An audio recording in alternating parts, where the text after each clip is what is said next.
Tato, my name is Pati AF. I am a singer and performing artist. I used to go by the name Disciple Pati, but unfortunately, I'm no longer a holy girl. It's a multimedia live music experience. We have a band, full band, with a horn section and all of those bits and pieces. We also have Nappy Boys, who are a dance company. They're coming on board to add to the story using dance. And we've also collaborated with some multimedia, so you'll be getting the full concert effect. And hopefully we'll be able to use all of these bits and pieces to put you in the story.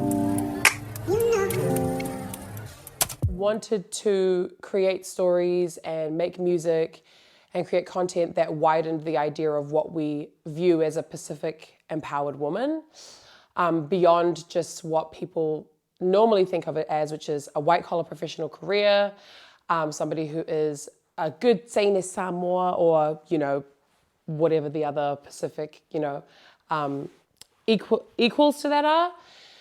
And just allow room for like nuance. So, girls who come to work their day jobs, but then also, go out and have fun on the weekends or have jobs that are creative. And I got a lot of backlash from the public and from other people in my community around it. And so what I did was I took all of that experience and I put it into this body of work, this music called Ka'a. And because it comes from such a real experience, my goal was to not just tell you the story, but put you in the shoes of a Ka'a girl and make you go through what it feels like to have to choose between independence and agency and wanting choice of your life, or your culture and your family obligations and your obligations to the rest of your community, and how do you weigh those up? And you feel that, not me, because I'm done feeling that. I don't want to feel that anymore. I'm sick of that, thank you very much. So Ka'a is a very loaded term. In Samoan culture, formally, it means to run errands or to casually hang out or to, be at the mall, that kind of stuff. But with young Samoan women in particular, it means little shit. And it gets weaponized against them to discourage them from taking creative careers, from venturing out into nightlife, to accessing live music, to doing anything that doesn't fit outside of teacher, lawyer, doctor. Anything outside of that bubble, that is basically defined as being a ka'a. So that's why we use this word, is to show that just because people are being ka'as, girls specifically, does not necessarily mean that what they do doesn't have any art, it doesn't have any weight, it doesn't have any value, and that their experiences are any less valuable and have anything less to offer than everyone else. The other part of that is that ka'a, like Lana Lopesi said about kaukalaikiki, there are two terms that are very gendered. So kaukalaikiki and ka'a, period. Kaukalaikiki and ka'a are two aspects of a man's personality that get accepted as a part of who they are. So, for example, a guy that goes out and drinks and parties with his mates, he's allowed to have that be accepted as, oh, that's just who he is and that's just what he does. And he's still a good dad and a good worker.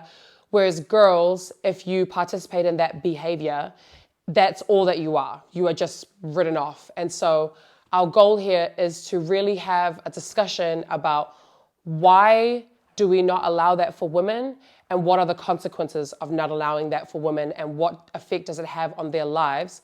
And furthermore, what effect does it have on the rest of us and our community? Oh, fuck. What advice would I give to her in 2017? First of all, you need to go see a counselor. You need to go and see a counselor, and you need to specifically go and see a doctor about ADHD. Feel your feelings and don't feel your feelings, feel your emotions, sit with them. Don't sit on anything, stop sitting on stuff, stop waiting for the perfect time, just do it. Turn your phone on Do Not Disturb and turn the comments off, and then let it be. Let it fucking be. I want the girls who are coming to this experience to walk away feeling seen. My hope is that they'd feel seen and that they'd feel heard. My second hope is that if you're a younger girl, you can see the plethora of other women that are also have been through what you've been through and who are not perfect and who don't get it right all the time and who are also shaking bum bum on the dance floor, and it's allowed, you know? And I want those gutter girls to see those people around them and to feel a bit more in charge of their own existence. And the last thing I want is for my hope is that other people coming to gutter experience who are not gutter girls to come with an open mind. And my hope is that you would change your mind on the way that we treat girls in the space and walk away with a bit more nuanced of an understanding of what gutter girls go through. But most importantly, I want everyone to have fun. Yeah, that would be good. That should come first, but yeah, I'd like everyone to have fun. That would be really, really nice. Okay. So just come and like write your essay and come and have fun. Write your think piece when you come to the show. No, pack it up. Oh my God. Have fun, shake bum.